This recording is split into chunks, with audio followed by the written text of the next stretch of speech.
Olá, meus irmãos. É um desafio muito grande, né? Ter essa nova proposta de culto que a gente está realizando. Eu confesso para os irmãos que dá muita saudade entrar pela porta da igreja e sentir a falta dos irmãos, poder ver todos vocês aqui nesses bancos. Mas independente dos desafios e das dificuldades que a gente enfrente, nós sabemos que Deus ele está no controle de tudo, como temos falado desde o começo dessa pandemia, né? Ele nunca se ausentou. E Ele sempre cuidou de nós e somos muito gratos a Ele por isso. Mas vamos então, nessa nova proposta de culto, refletir um pouco na sua palavra. Como já vimos, nós estamos no mês de campanha de missões estaduais e eu aceitei com muita alegria o convite do irmão Wellington para estar trazendo uma reflexão para os irmãos nesse dia, debaixo desse tema, né, que a gente já ouviu, ser uma ponte, né? Que desafio esse de ser uma ponte. E eu gostaria que os irmãos, então, estivessem com suas Bíblias na mão e abrissem no texto de 1 Coríntios, capítulo 9, versículos de 15 a 27. Nós vamos estar, durante essa reflexão, lendo esse texto e olhando o que a Bíblia diz a respeito da nossa divisa, né? 1 Coríntios 9, 22, na qual Paulo disse: "Fiz-me tudo para todos, para por todos os meios chegar a salvar alguns." O que Paulo quis dizer com isso é o que a gente vai ver nesta nossa reflexão. Mas antes eu gostaria de destacar a ousadia, né, da Junta de Missões Estaduais com essa proposta de sermos pontes que conectam as pessoas a Jesus. Nós sabemos, através da palavra, que Jesus é o único caminho que nos leva a Deus. Então, como fazermos parte desse caminho, né? Como sermos pontes que se encontram neste caminho? Só tem uma forma, meus irmãos, e a forma é sermos 100% Jesus. Se nós refletirmos de fato Jesus Cristo nas nossas vidas, nós conseguiremos então ser pontes, como a Junta de Missões Estaduais tem proposto para nós durante esse mês, onde nós estaremos refletindo em cima desse tema e dessa divisa. E para nós pensarmos de uma forma talvez um pouco mais concreta, eu gostaria de fazer uma analogia. Vamos pensar da seguinte maneira: estamos no centro do Taboão da Serra e queremos ir para o Embu, por exemplo. Nós temos a Regis, nós temos a BR-116 e nós temos a Francisco Morato do outro lado. Nós sabemos que a Francisco Morato nos leva para muitos lugares, né? A gente consegue chegar em shopping, a gente consegue chegar em restaurantes, em estações de metrô, mas com certeza ela nunca nos levará para o Embu, né? Então, se nós quisermos chegar um dia no Embu, nós temos que pegar o caminho certo. E é exatamente isso que a gente precisa pensar. Como que nós podemos ir para o céu? Só existe um caminho. Nós podemos tentar por diversos caminhos chegar ao céu, mas existe apenas um caminho e esse caminho é Jesus. Então vamos ir para a nossa reflexão com essa introdução feita, começando dos versos de 16 a 18. O que a Bíblia diz em 1 Coríntios 9, dos versos de 16 a 18. "Porque, se anuncio o Evangelho, não tenho de que me gloriar, pois me é imposta essa obrigação. E ai de mim, se não anunciar o Evangelho. E por isso, se o faço de boa mente, terei prêmio. Mas, se de má vontade, apenas uma dispensação me é confiada. Logo, que prêmio tenho? Que, evangelizando, proponha de graça o Evangelho de Cristo, para não abusar do meu poder no Evangelho." O que a Bíblia nos revela nestes 3 versos que nós acabamos de ler? Primeiro, né, no verso 16, ai de nós se não pregarmos o Evangelho. Paulo ele diz que isso é uma obrigação. Se nós de fato entendemos quem é Jesus nas nossas vidas, nós não temos alternativa se não mostrar para as pessoas o quanto Jesus faz a diferença em nossas vidas. Se Ele é tão bom quanto nós dizemos, é importante que nós mostremos para as pessoas quem Jesus de fato é. Por isso, isso se torna uma obrigação. Na sequência, no verso 17, Paulo diz que nós podemos fazer isso de 2 maneiras, ou de boa mente, ou de má vontade. E aqui eu gostaria mais uma vez de citar um exemplo. Vamos pensar, né, nas crianças que estão entrando na adolescência e os pais então começam a exigir que elas lavem louça, que elas arrumem as suas camas. E num primeiro momento elas vão sentir muita dificuldade de fazer isso, né? E elas talvez até façam com má vontade, mas é uma obrigação. Elas vão precisar fazer, porque é um pedido de seus pais. E o Evangelho, ele é assim também. Deus pede para que nós compartilhemos ele com as pessoas. E nós podemos fazer como se estivéssemos começando a arrumar as nossas camas ou lavando louça. Mas em contrapartida, se um pai libera um filho para jogar videogame, talvez ele perca o tempo ali e fique horas jogando aquele jogo. Por quê? Porque ele gosta de fazer aquilo. Então ele faz aquilo de boa mente, com coração, com vontade, com desejo. Então nós também podemos pregar o Evangelho dessa maneira, entendendo que ele é tão divertido, tão gostoso, tão maravilhoso quando nós o recebemos e assim então compartilharmos ele com as pessoas. E por último, no verso 18, Paulo nos diz que ele poderia abusar do poder que ele tem no Evangelho. E aí a gente pode fazer uma reflexão para os dias de hoje. Quantos pregadores não abusam do poder que o Evangelho tem de transformar vidas para tirar vantagem? Nós sabemos que existe, infelizmente, muito charlatanismo no meio em que estamos inseridos. Mas isso não é novidade. Desde os tempos bíblicos, Paulo já alertava, Jesus já alertava sobre os falsos mestres, sobre aqueles que se levantariam em nome de Deus para pregar a sua palavra. E a gente precisa tomar muito cuidado com aquilo que a gente vê, com aquilo que a gente ouve, para não cairmos em engano. Por isso é necessário que nós conheçamos a palavra de Deus, estudemos ela, e para que assim possamos fazer essa separação, essa distinção dos verdadeiros mestres para os falsos mestres, porque infelizmente muitos abusam, e Paulo está dizendo aqui que ele não faria isso. Então ele prega a Cristo por obrigação, mas também de boa mente, na certeza de que Jesus pode operar mudança e transformação na vida das pessoas. Na sequência, nós temos os versos de 19 a 23, onde a Bíblia nos diz assim, lá em 1 Coríntios capítulo 9.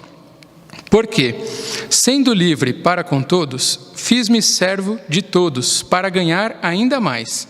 E fiz-me como judeu para os judeus, para ganhar os judeus.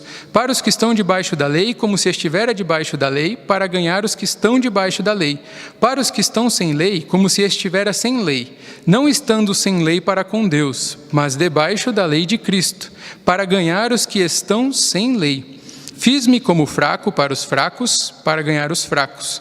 Fiz-me tudo para todos, para, por todos os meios, chegar a salvar alguns. E eu faço isso por causa do Evangelho, para ser também participante dele. E agora nós vamos refletir um pouco sobre o que Paulo quis dizer nesses textos, né? Infelizmente, esse texto, muitas vezes, ele é usado de maneira equivocada por muitas pessoas. E uma das formas que a gente pode enxergar isso é a seguinte: Paulo, no tempo dele, Jesus e todos os apóstolos, eles pregavam para pessoas que viviam de uma forma um pouco diferente daquela que Jesus propunha, né? Eles se encontravam com mulheres adúlteras, com pecadores, e eles pregavam para essas pessoas, mas em nenhum momento nós vemos eles fazendo estas coisas para poder alcançá-las. Seria a mesma coisa que nós disséssemos assim: então para eu pregar para um assassino eu preciso matar alguém? E não é isso que Paulo está dizendo aqui. Então vamos tentar olhar com mais atenção para esse texto, né? O que Paulo quis dizer como me fiz de tal maneira para ganhar tais pessoas? Primeiro, né? No verso 19 ele fala que se fez de servo para poder talvez assim ganhar ainda mais pessoas. Diante dessa questão, eu gostaria de compartilhar com os irmãos a história dos missionários moravianos. Eu acredito que muitos irmãos já conhecem essa história, porque os moravianos, eles fazem parte da história da igreja, né? E nós já devemos até ter estudado ele em alguma EBD, mas talvez a gente não recorde tão bem de quem eles foram. Então, eu gostaria de compartilhar com os irmãos um pouco de quem foram essas pessoas. Eles foram um grupo de cristãos perseguidos pela igreja, na época em que eles se formaram, porque eles iam contra as ideias que a igreja pregava naquele tempo. Nós sabemos que na história da igreja nós temos a Inquisição também, onde a igreja perseguia aquelas pessoas que pregavam ou pensavam diferente dela. E estes eram os moravianos. No século XVIII, eles conseguiram se reorganizar e eles começaram o que talvez tenha sido o primeiro trabalho missionário global da história. E diante dessa situação, por volta do ano de 1720, 2 jovens escolheram pregar a palavra de Deus numa ilha do Caribe, que era populada por 3.000 escravos aproximadamente. E essa ilha era comandada por um inglês, um lord inglês. E eles pediram então permissão para esse lord inglês para poderem ir pregar a palavra para estes 3.000 escravos. E a resposta desse lord inglês foi: não, vocês não podem vir pregar isso aqui. Eu não quero saber de Deus, eu não quero saber do evangelho aqui nessa ilha onde eu tenho os meus escravos. Então eles tiveram uma ideia diferente. Depois de muito orar e muito buscar a orientação de Deus, eles decidiram, esses 2 jovens, se vender como escravos para poder pregar para aquelas 3.000 pessoas que estavam ali. E foi o que eles fizeram. Eles se venderam como escravos e usaram o dinheiro da sua venda para custear toda a sua viagem até essa ilha. E quando eles chegaram lá, então, eles tiveram essa oportunidade de pregar a palavra de Deus para 3.000 pessoas que talvez nunca tinham ouvido falar sobre Jesus. E quando eles estavam a caminho, quando eles já estavam no barco, algumas pessoas perguntaram: mas para que vocês vão fazer isso? Vocês são jovens, vocês nunca mais vão ver a família de vocês, vocês não vão poder estudar, vocês não vão fazer uma faculdade, vocês não vão poder trabalhar, vocês não vão poder fazer nada, vocês vão ser escravos. E a resposta deles, segundo a história, é: para que o cordeiro que foi imolado receba a recompensa por seu sacrifício através das nossas vidas. Essa história, ela é muito emocionante e ela mexe muito comigo, e eu acredito que ela fala muito a respeito desse primeiro verso que a gente acabou de ler. Paulo se fez de servo para ganhar servos, para ganhar pessoas que precisavam ouvir da palavra de Deus. Na sequência, no verso 20, Paulo fala que ele se fez como judeu ou como quem estava debaixo da lei. Lá em Atos, capítulo 16, verso 3, nós vemos que Paulo, ele escolhe Timóteo para uma de suas viagens. E ele decide então circuncidar Timóteo. Por quê? Porque Timóteo ia se encontrar com muitos judeus. Apesar daqueles judeus já terem se convertido ao cristianismo, eles ainda acreditavam que era necessário obedecer às leis de Moisés. E para que Timóteo não sofresse muitos problemas, Paulo decide então circuncidá-lo. Timóteo era filho de um pai grego e, portanto, ele era considerado um cristão gentil. Então Paulo escolhe fazer isso para que Timóteo seja poupado de perseguições, de prisões e até de morte, como muitos apóstolos enfrentaram durante a sua vida, mas nunca desistiram de pregar a palavra. Na sequência, Paulo fala que ele se fez como quem estivesse sem lei, para ganhar os que estavam sem lei. E é aqui onde mora o maior perigo, né? A gente pode pensar: uai, sem lei? Se a gente vai viver sem lei, a gente pode fazer o que a gente quiser. A gente pode matar, roubar e fazer tudo que vier na nossa cabeça. Mas o que Paulo estava dizendo naquele tempo é exatamente o oposto do que nós acabamos de ver. As pessoas que estavam sem lei naquele tempo, na verdade, eram os gentios que, segundo os próprios apóstolos, não precisavam seguir a lei de Moisés para serem salvos. E nós sabemos disso, né?